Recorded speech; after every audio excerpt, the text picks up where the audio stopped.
I think it's time.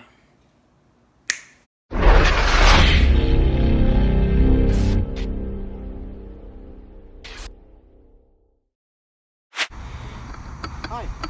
How's it going, everybody? Welcome back to yet another, I said another video. It's the one and only, it's 12NG, and of course, within that 12, there's an N on it, and that's the most important part. Today, finally, took me a while, but boom, finished this book. I finished it, read it really carefully, and by far, this is gonna be my take on it, my point of view on the book, and yeah, we're gonna go from there. So let's just keep this train moving and get it started. So first, this is the book I read. Stop Doing That Shit, and I think it's perfectly fine for me to say that since it's the title of the book, and it's by Garrett John Bishop. And by far, if you're looking for a book that is just like easy to read, and of course you see the shit, like, you know, he curses a lot. Well, let me not drag it, but he curses enough to keep you entertained. The vocabulary isn't as high as I thought it would be. It's an easy read. This is basically a self-reflection book, and he talks about, basically, it's all about you. You know, the whole book itself, obviously he made it for other people who are really struggling in their life and seem to be in this rut that's just stuck, that they don't know what to do, and then they're in this constant cycle, and he calls it sabotage. You're basically sabotaging yourself. That's how the book starts. And he compares us to a sponge, and basically in that sponge we absorb everything that we are given, that we are brought to the world. No matter the environment, no matter it's good or bad, we absorb all of that like a sponge would. It hardens, and when it hardens, it's something that we just can't push away from. We can't just let go so easily because it's hardened. It's there forever. So what we do is we do the best that we can based on our environment. Boom. That's one. That's the first thing he talks about. Then he talks about how we are put into situations that we can't control. There are things that we can't change, and that's really key as we going forward. The third thing he talks about is our established truth. So in other words, what it is and what it really is. Most of the time when we're told something or we want to tell something to somebody else, it's either the truth of the person that is telling it. So by what I mean, for example, is if somebody asks me, how was your childhood? And I'm going to tell him the way my childhood is, it may not be the truth, the general truth. It's going to be the kind of truth that I want to tell you because it's the truth that I remember, the truth that is good to me, the truth that I feel that is safe. We talk about, after all of that, that's probably like a quarter of the book that I said to you in 2 minutes. And then comes the big juicy part that he calls it the 3 sabotagers. Whatever, you get my drift. Within those 3 things, you really gotta sit down and, I mean, take this slow and really try to talk to yourself, because that's really key in all of this. And within, say, so I'm on page 111, right? 111, right? This is where he summarizes the first couple of pages of the book. And then from 111 on, all the way to 226, you basically figure out who you really are. I finally understood why I am the way I am. And so you get a good look on, what do you think about life? That's one. The second is, what do you think about people?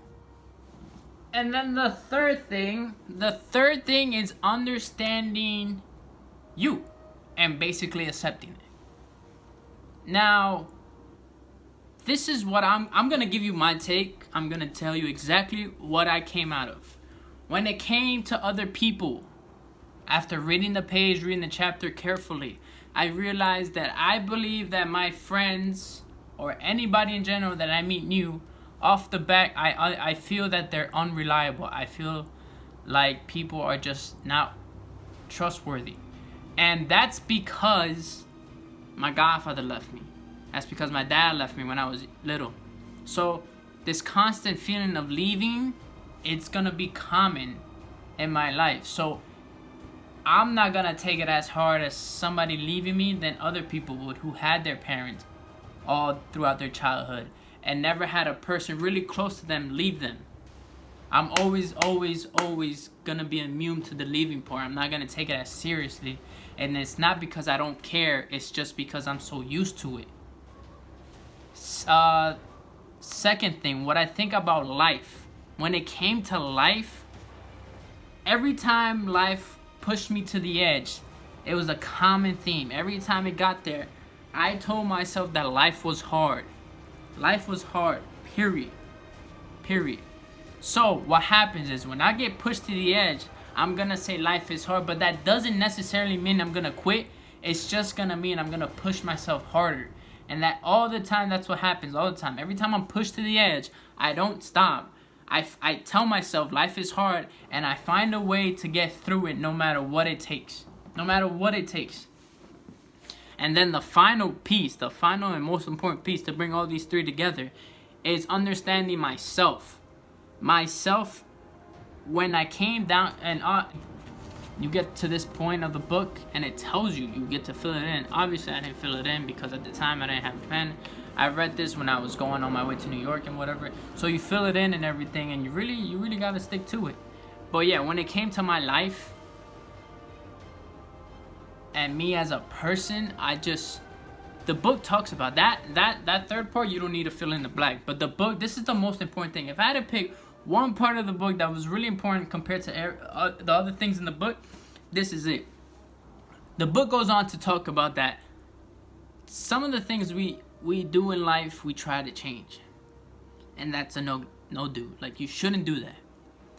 Understand yourself as a person from your pros to your cons and accept them. You accept them because now they're just there, you know? They don't bother you. You know what you are. Whether all the good things and all the bad things, they are there, and you accept them. You try to do nothing to change them. So when the bad comes to appear, and your demons want to come at you, they won't be able to because you're not trying to change them. You accept them for who they are and you move forward. Sure, they're gonna come back. You accept them. Good, they're there. You know they're there, and you just move on forward. And that's it. Right after that, he gives you another look at life, which has opened my eyes too in many ways, because I didn't hear that from other people. But he says that your past does not connect to your future, and that is key, people. That is key, because there's a lot of us, me myself included, that we stay on to our past. We hang on to our past for so long that it connects us, our past connects. It's like a straight line to our present and our future. And that makes no sense, people. Whatever you did in the past, it stays there, and that has nothing to do with what you're gonna do now. And when you understand that, that's big, people, because it's like their dad wasn't in their life, or because they lived in this certain neighborhood, that it's the reason why they're a bum or why they're homeless. No, that's not the reason. I've known people who have the most messed up past and went on to become big, successful people. Okay? And he also, Gary John Bishop, also opened my eyes again when he said this. Look, he gave the example of Michelangelo. Didn't make David in the present. No. David was already made. And what he did... And what he did is that he looked at the marble, right? And he wasn't thinking about how David looked. No, he was just taking the pieces that were, in the way of David the sculpture. So he was taking out this open way and this. That's how you have to do. You have to make a future. And in the present time, work your way up to that future so that it's easier to, by the time I get to my future, I've already lived my future in the present. It might sound confusing, but it makes a lot of sense, because now the past is not a factor anymore. Now it's not about looking behind you what you did before, it's what you're gonna do and how bright your future is gonna be. That's all this book is about. And I highly recommend this book to anybody who just wants to get started on reading. I read 10 pages a day. It was 10 pages a day at first, and then after a while I just started reading 20, 30, 40 pages a day because it was just so intriguing to me that I just kept on reading. Now that I'm done with that, I'm going on to the next book. This, big shout out to my boy Yasir. He gave it to me, and this is gonna be the next book I pick. And we're just gonna keep the ball rolling until we can't read no more. But thank you everybody. I hope you loved the video. Comment, share with your friend, hit that notification gang thing so you know when I get my next video up. And I will be making a lot more videos. And yeah, man, and like always, like always, until next time, your boy's out. Peace.